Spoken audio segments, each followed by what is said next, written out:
वनराज शादी को तो तोड़ देता है, वो टीटू को बहुत बुरी तरीके से मारता है। हालांकि अनुज भी उसे बचाने में पूरी तरीके से सफल रह जाता है, जो सच में काफी मजेदार हो जाती है। तो खैर बात करें एपिसोड की स्टार्टिंग ना, तो एपिसोड की स्टार्टिंग मंडप सी होती है, जहाँ पे उसकी मॉम जैसे आ जाते हैं तो अब सबके सामने सच्चाई बता देता है कि इन्होंने अपने पति को मार दिया है, यानी कि टीटू के बाप की हत्या इन्होंने की थी। लेकिन टीटू सारी सच्चाई बताना चाहता है, तो ये उसे बहुत बुरी तरीके से मारता है। हालांकि क्या कहानी थी अतीत की, वो सभी बातें सुषमा ही बता देती है। वहाँ पे जब भी मैं स्कूल से आता था, मैं देखता था कि मेरी मॉम के चेहरे पे हमेशा निशान है। और एक दिन को मेरे पापा मुझे दारू लाने के लिए फोर्स कर रहे थे। जब मैं नहीं गया, मेरी मॉम मुझे रोकना चाहती थी कि मैं ना जाऊं लाने के लिए, तो उनके सर पे खून सवार हो गया। वो मुझे मारने वाले थे चाकू से, और तब मेरी मॉम ने मेरी जान बचाने के लिए उन्होंने खुद उनको मार दिया। अब इन सभी चीजों के बारे में पता चलने के बाद में वनराज फिर से इनको गलत साबित कर देता है, और ये ऐसा दिखाना चाहता है ना कि इन्होंने बहुत बड़ा पाप किया है। जो अपने बेटे के लिए सही था, उसकी माँ ने वही किया। अब यहाँ पर अनुपमा पूरी तरह समझ जाती है कि आखिर यहाँ वनराज चाहता क्या है, और अब डिम्पी को सोचना होता है कि वो क्या करे। वो खुद को कमरे में बंद कर लेती है और अब नहीं चाहती कि वो बाहर आए, क्योंकि वो बहुत बुरी तरह से फंस जाती है। वो कसमे फंसी होती है कि वो क्या करे, वनराज की बातों को मान करके शादी को तोड़ दे या फिर अनुपमा की बातों को मान करके वो शादी को कर ले। तो अनुपमा उसको एक लास्ट ऑप्शन देती है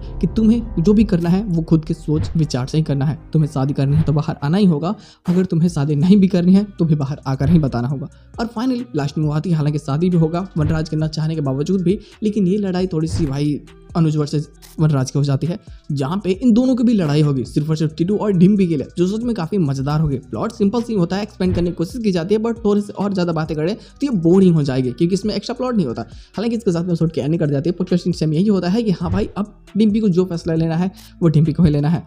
वो टीटू की बातों को नहीं मानने वाली है, शादी होगी या नहीं होगी ये अब उसके ऊपर निर्भर करता है। हालांकि उसकी मॉम उसके चरणों में तक पड़ जाती है कि तुम मेरे बेटे से शादी कर लो। और अब डिम्पी को समझ में आ जाता है कि इसकी मॉम की कोई गलती नहीं थी, बल्कि इसके पिता ही गलत हैं। ना ही वो अच्छे पिता बन पाए, ना ही एक अच्छे इंसान, ना ही एक अच्छे पति।